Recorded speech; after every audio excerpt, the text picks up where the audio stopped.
Welcome to the Real College Life podcast. My name is Ryan Nadel. I'm on staff with Crew in Central Wisconsin. I'm here with two of our amazing interns. And hey, before we get started on this podcast, we would love to remind you to like and subscribe and share this podcast with other people. We're so great you're tuning in, and we want to continue to build this channel with lots of good, meaningful content.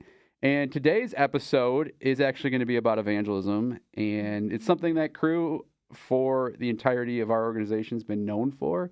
Honestly, probably thousands, millions of people potentially have heard, well, actually, according to the Jesus film, potentially billions of people have heard the gospel as a result of Crew. And Crew has gone about sharing the gospel in lots of different ways, but in the campus ministry, one of our favorite ways to do that is just through initiating conversations. And we call it like ministry mode evangelism, where you just kind of go up to somebody and start a conversation with somebody. It is, I think, in like Christian circles, the scariest thing in the world to do. And we try to do it a lot, which I think is pretty cool because we're out there on the edge of faith trying to trust Jesus. But it's also a really hard thing to do. And I think sometimes we talk about it in a way that's like, hey, everyone does this and it's super easy and it's super normal. And it's not all that normal, and it's not really all that easy. So, yeah, Lauren is going to present to us the top 5. I should introduce you guys, and you guys should share something about yourselves. So, Lauren, introduce yourself. I'm Lauren. Yo, Lauren. Second year intern. Introduce something about myself. Yeah, say something fun. What's been the best coffee drink you've had this week? Ooh, okay. So I'm not normally a chai person. Haven't ever been, really. But this here, I'll sponsor. This is Mission Coffee right down the road from my office. Downtown. Downtown Mission. SP. Yeah, downtown SP. So I've been getting a dirty chai latte with an alternative milk, either almond or oat, and then a little cinnamon and a little whip added.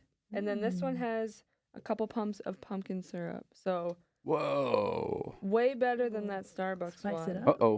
I gotta say. Uh-oh. Oh, really? Uh-oh. That's a hot take. It is a hot take. But she's but like, What is that it in. Starbucks one? Like a pumpkin? it's like pumpkin iced Foam. chai with iced iced chai with pumpkin cold foam. So this Okay. isn't quite See, the that's same pretty thing. good. So It I'm is. hyped that that's better. Chloe, what's been the Yeah. best coffee drink you've had this week? I've been really liking. It's not coffee, but I've been really liking iced matchas with oat milk. Okay. And like with any kind of flavoring, whether that's vanilla. Today I got maple. Sometimes it's lavender. I've just been a iced matcha girl. Yeah, lately. wow. Kind of, it tastes like grass. Lately being the last 2 years. Yeah, like the last year. Yeah. Yeah. Tastes I'm waiting like to like crash and fiends burn, and I'm sick of it, but I'm sometime, not there yet. Yeah.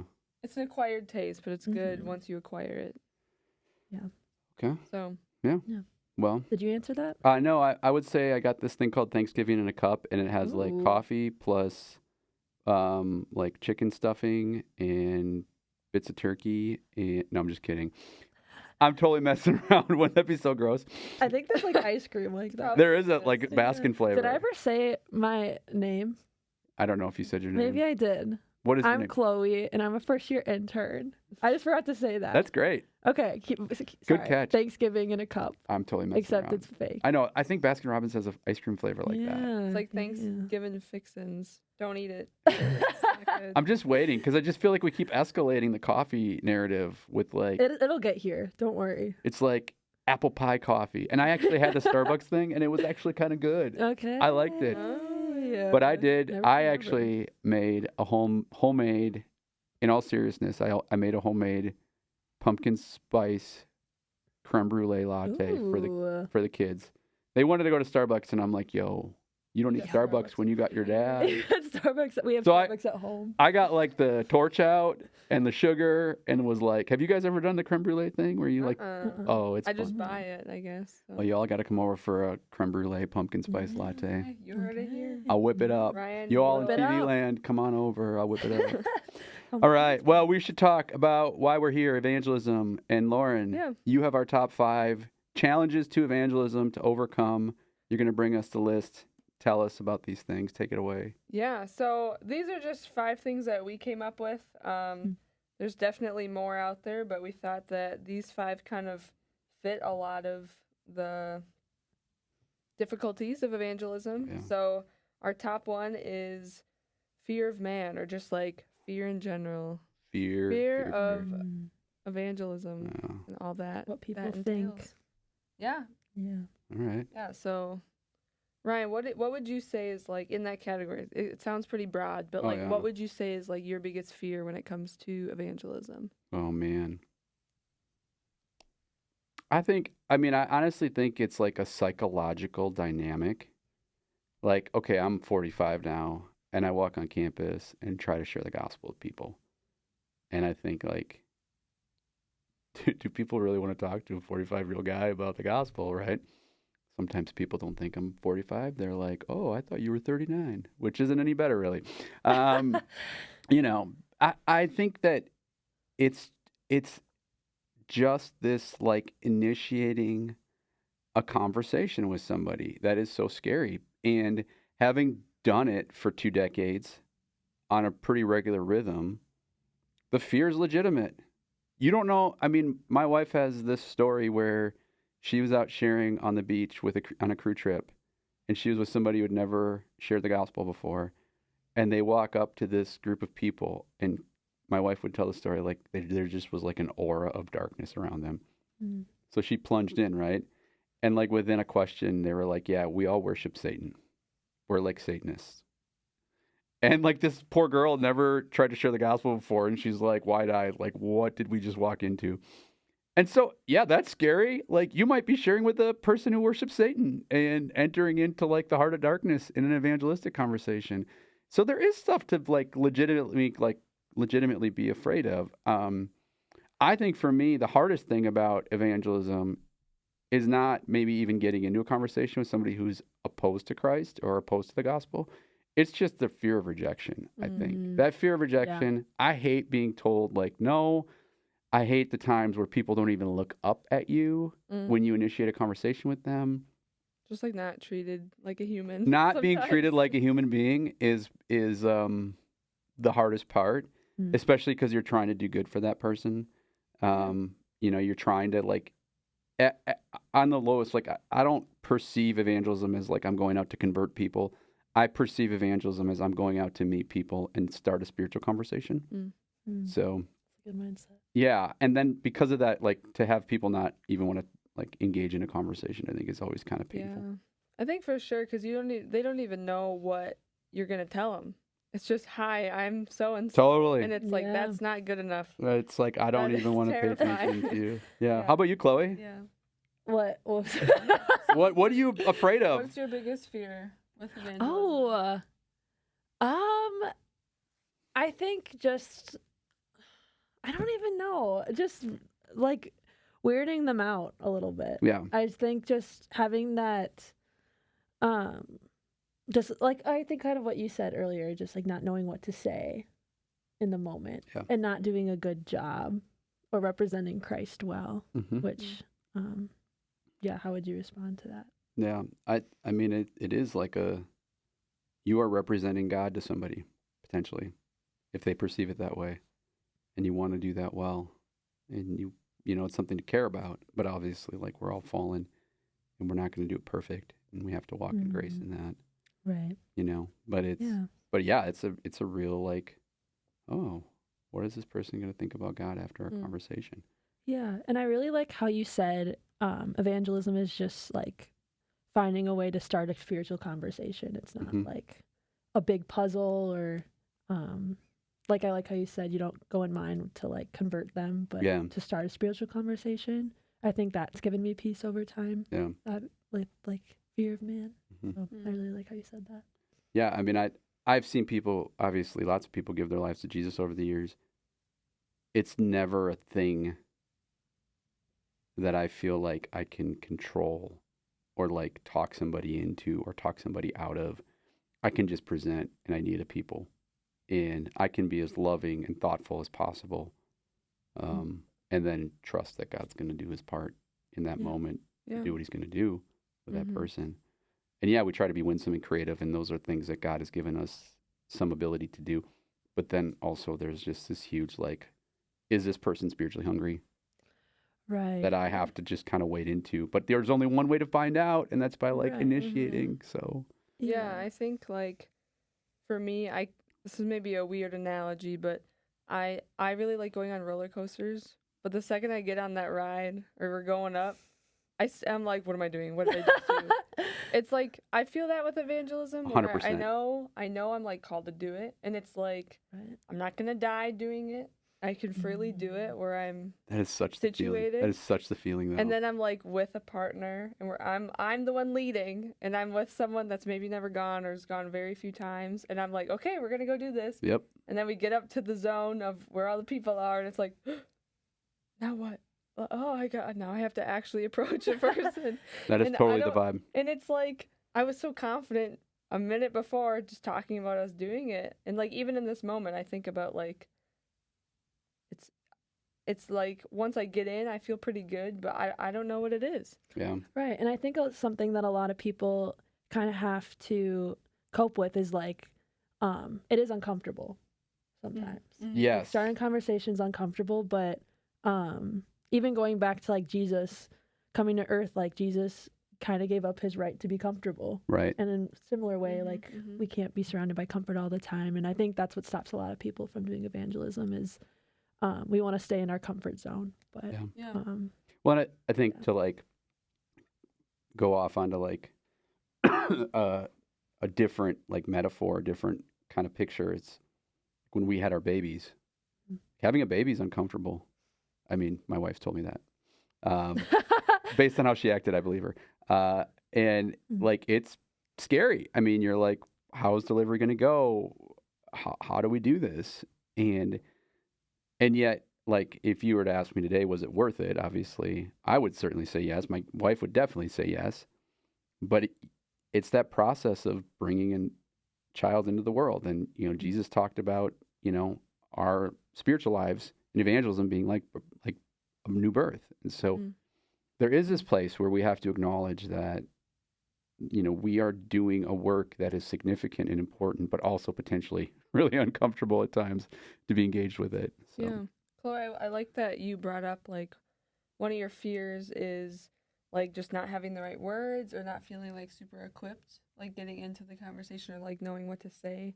Which kind of leads to our second one is like what is, and I guess this is for either of you, whoever has a thought first, but what are some of those things that you're like maybe can't be prepared for or don't always feel prepared for? Yeah, preparedness. Like you got into the conversation, but it's like, whoa, that's a curveball. Yeah. Like, what are some things that you felt in that category?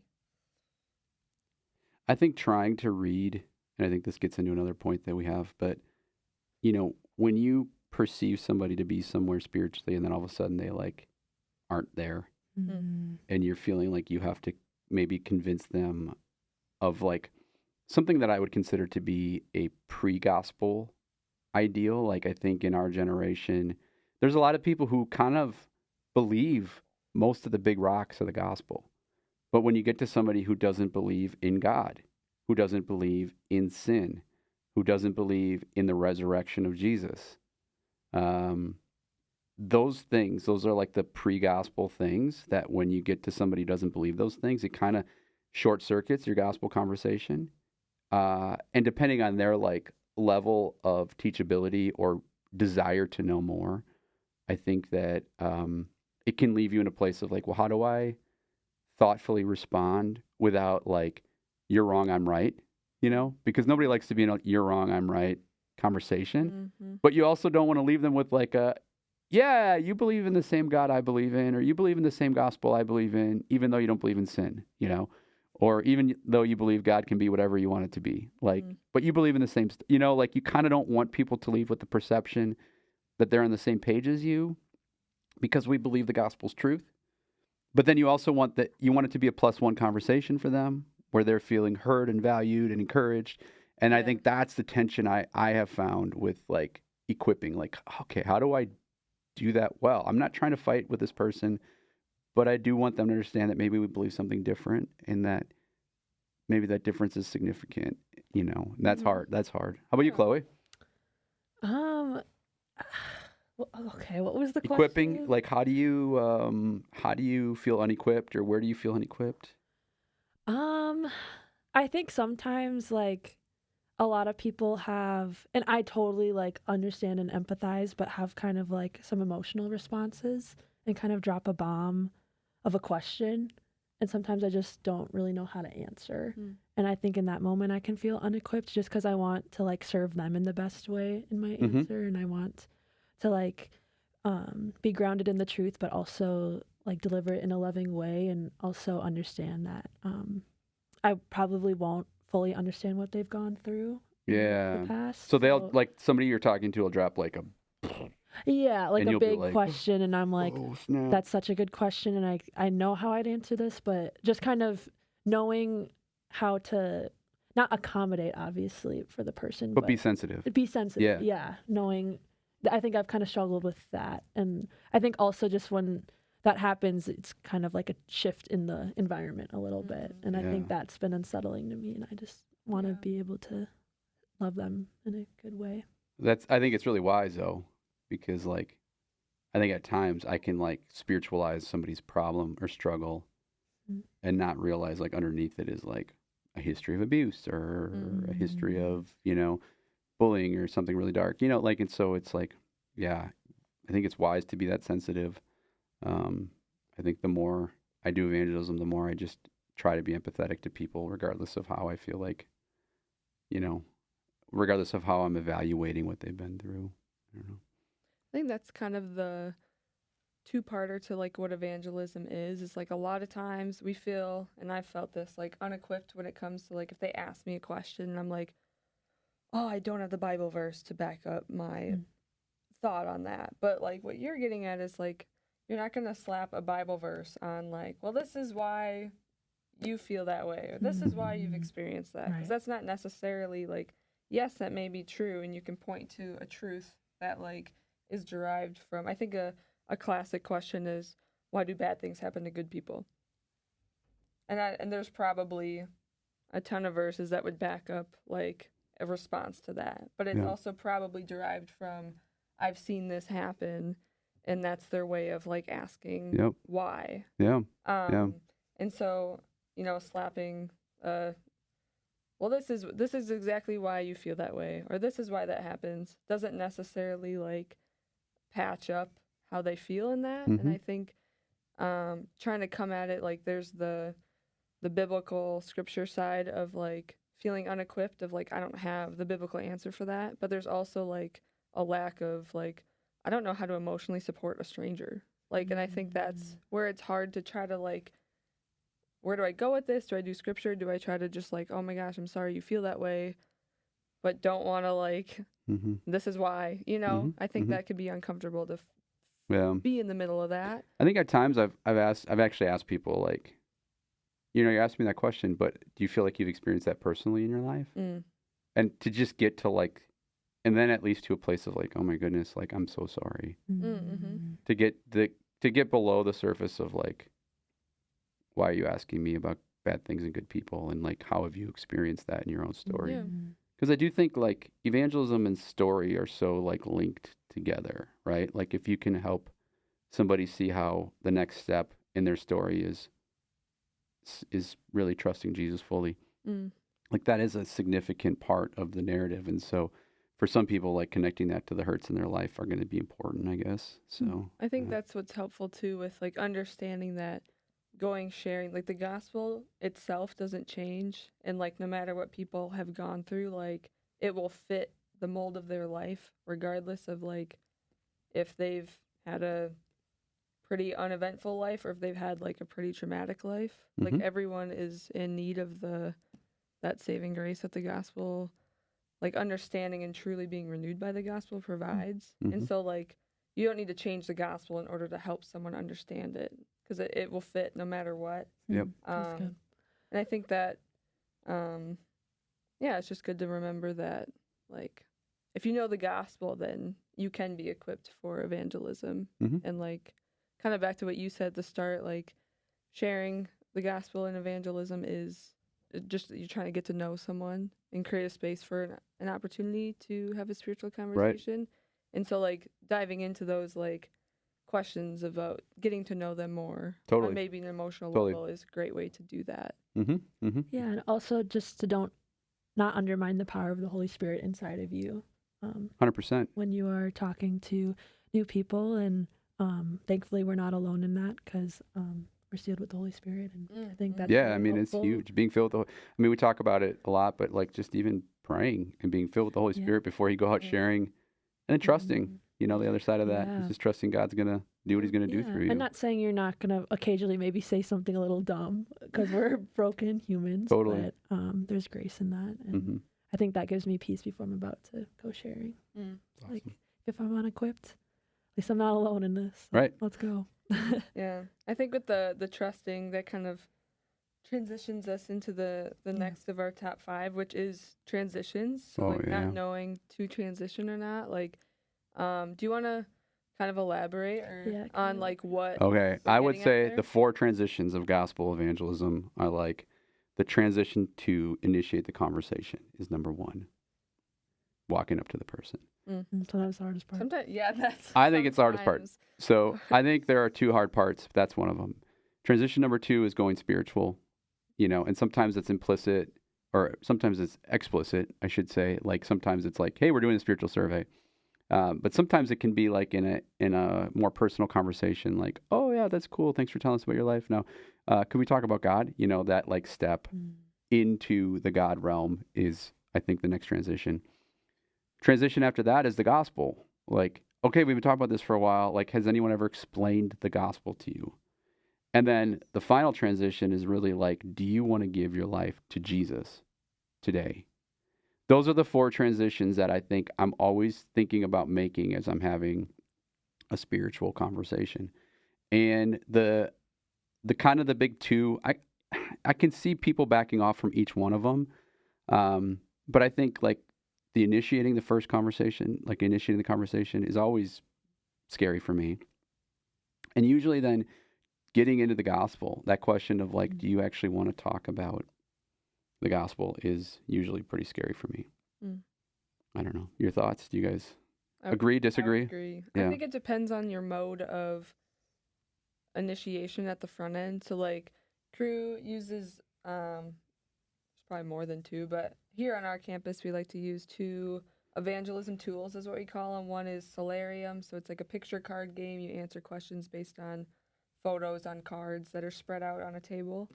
And the other one is called Perspective Cards, and that game goes through different concepts or topics that are kind of just like basic life thought processes of things. Like one is like nature of God, nature of humanity, like where do you derive truth from? So like these kind of deep topics, and people get to pick from cards that kind of break down what different religions would probably hold as their truth. And so there's different options that people can pick from, and then they have their array of cards based on their beliefs.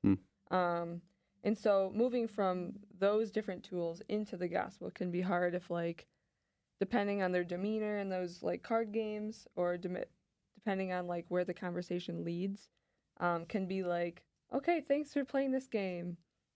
Now we have another little booklet. Let's transition a little. If it's not super fluid, I feel like that can be awkward from what I've experienced. Oh, yeah, for sure. Evangelism. Yeah, I'd have to agree. So I actually worked in retail for forever, where we had to ask people for credit cards. Okay. And so because of that, actually the first initiating isn't that hard for me.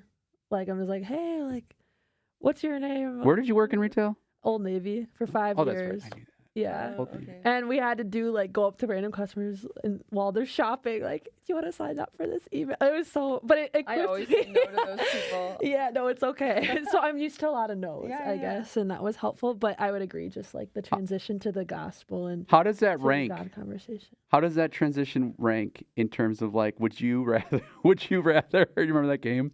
Would you rather eat a bowl full of whatever? How would you rather like? Because I've never had a job where I've had to initiate outside of like a spiritual context. Yeah. So how does it feel? Like different, same? More acceptable well, because they you're in a feel store? very different. Like I think I can always like kind of mark it off. Like when I'm like, do you want to open up an Old Navy card? I'm like, it's my job.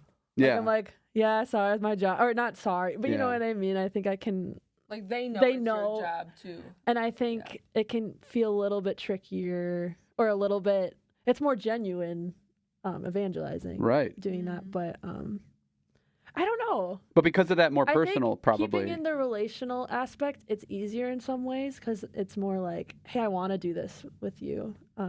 Like, you know what I mean? Oh, Like, hey, do you 100%. wanna Yeah. do this with me? Blah, blah, blah. But I think just knowing like we're gonna see the people around campus, I think that is kind of makes it trickier. So Yeah, I'd you say might that see- actually ranks a little bit harder Yep. than Yeah. Old Navy. You I might don't- see the person again. Yeah. I'd also say like one is like you're selling a product that like yeah. they want or don't want, and it's like, okay, well they didn't want it, or sweet, they bought it.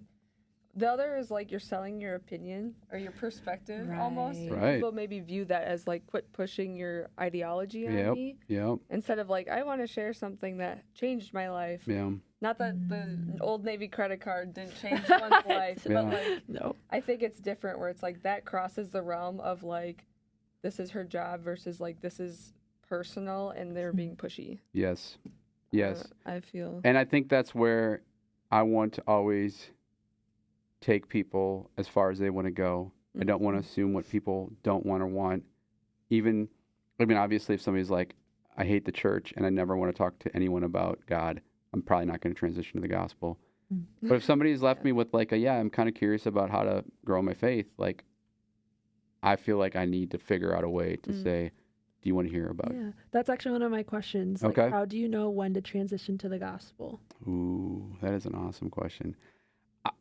I default to a place of just saying, hey, one of the other things we love talking to people about is how to know God. Are you interested in that? And I think that's where I'm scared again because they're going to reject me, just like when I walked up to them the first time. Yeah. Right. But I just want to say it's cool if you're not interested. But I just wanted to one of the things, I mean, we're with Crew. One of the big things we do on campus is, and I think if I hear any inkling of like, I've always been curious, I was raised in the church, I've been wondering about this recently, any kind of little seed in like a pre-gospel conversation, I want to transition there. And that is such an awesome question, but unfortunately we are like totally out of time. So Oh, no. yeah, it goes so fast. So we left you hanging. We have 2 more points that we wanted to hit on. We're going to have to hit on it on the next episode. So guys, we're going to have to come back, do this again. Part 2. Part 2. This was amazing. And so thanks for tuning in. Keep checking out Real College Life. Like I said, like, subscribe, share. And thanks for tuning in on this round.